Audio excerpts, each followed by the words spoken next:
Any other comments? Member Johnson.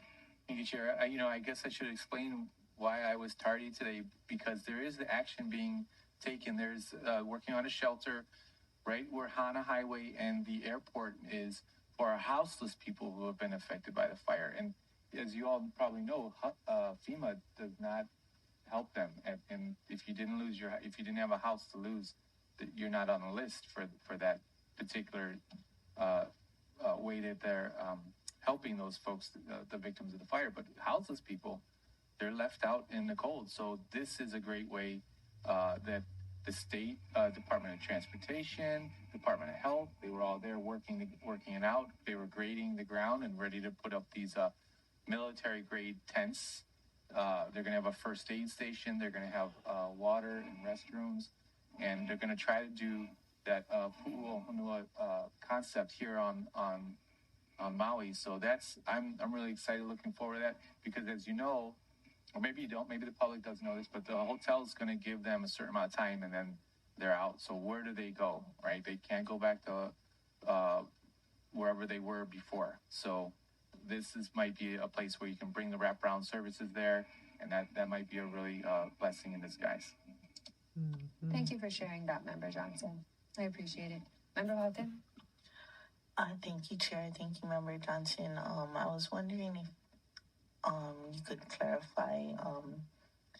There were three groups of people. Inclusive of that was the previously unsheltered folks that were affected by the fire.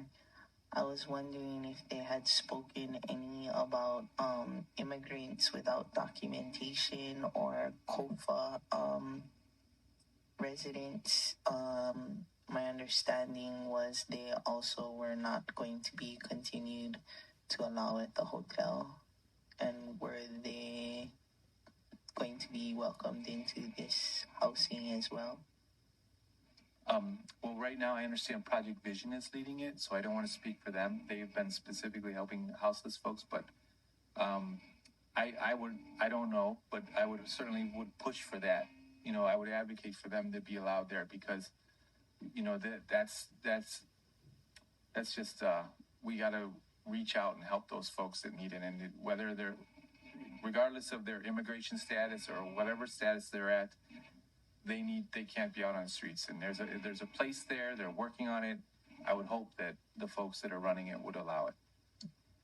And I don't know if this is for this meeting or what, but all of that is a concerning situation. But for COFA, who was previously allowed into Hawaii because of the disaster that America bombed their countries, I don't think that this should be counted as double dipping to disaster relief. So I don't know if that's us or the federal government or whatever, but this fire is a separate disaster to what America bombing their countries.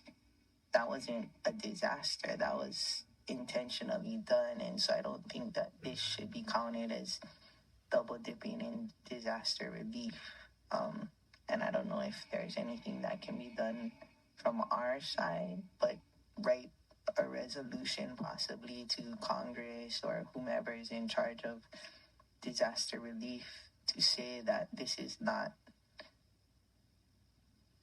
taking advantage of disaster relief twice. The first one was America bombing them, and so that was America's disaster. That was on them, and this is just the regular disaster.